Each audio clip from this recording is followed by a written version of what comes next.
Fala galera, se você quer ganhar dinheiro com o YouTube de várias formas, assim como eu, sem nem precisar aparecer, acesse o primeiro link da descrição e aproveite a promoção por tempo limitado do maior treinamento de YouTube do Brasil. Márcio, deixa eu perguntar uma coisa. Você investe há quantos anos já?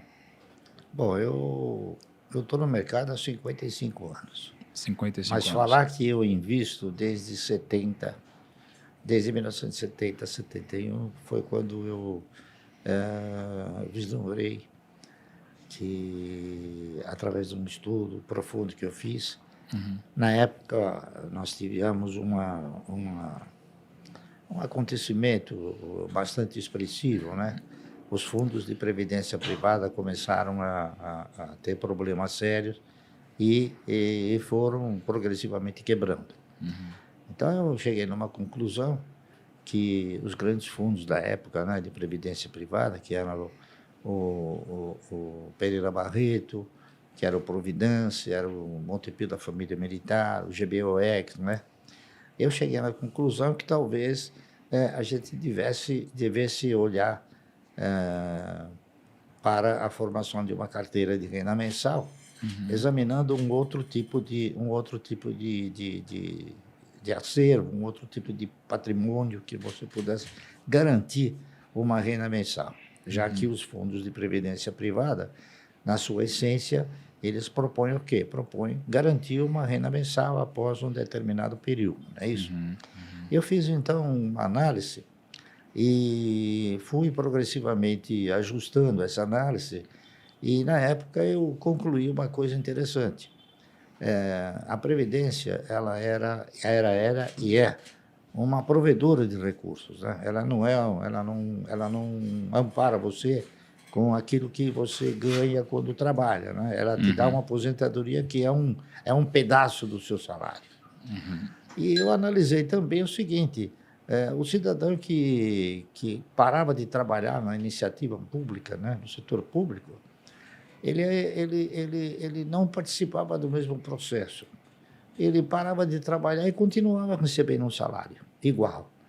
Então, eu acabei concluindo que a Previdência, além de ostentar a condição de provedora, ela ostentava, e ostenta ainda, né, a condição de empregadora.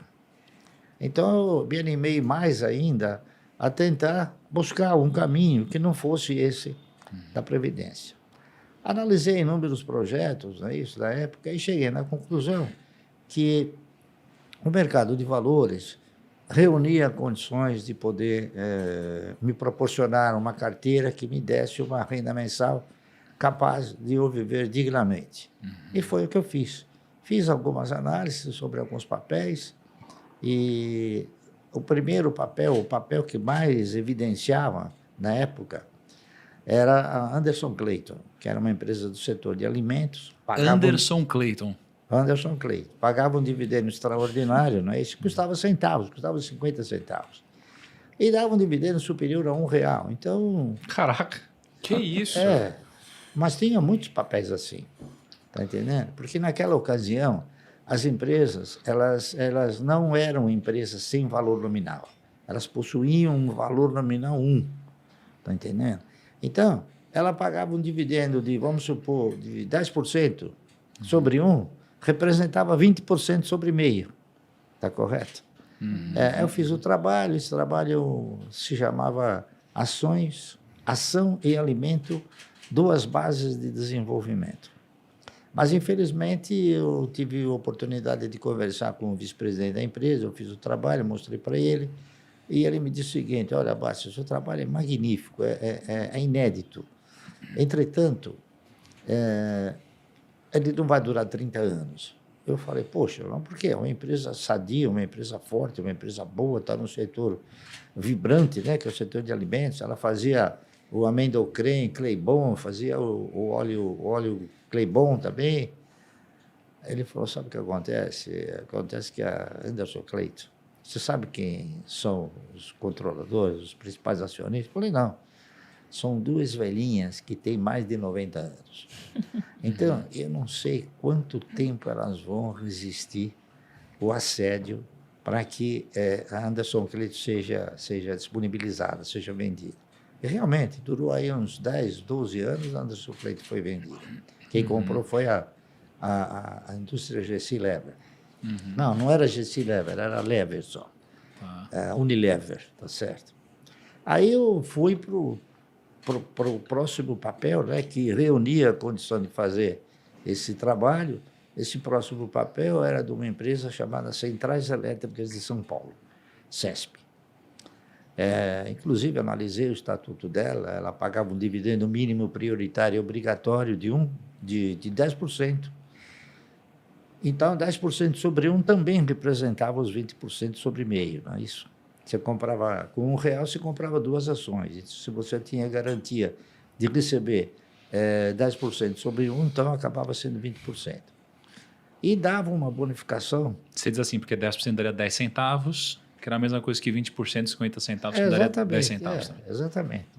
E ela, inclusive, tinha no seu estatuto, né, ela também possuía o valor nominal 1, e naquela época existia a correção monetária do ativo imobilizado. Né? Isso gerava sempre um valor que acrescia o patrimônio, acrescia os bens da empresa, e essa empresa, ao distribuir esse patrimônio, ela o faria o quê?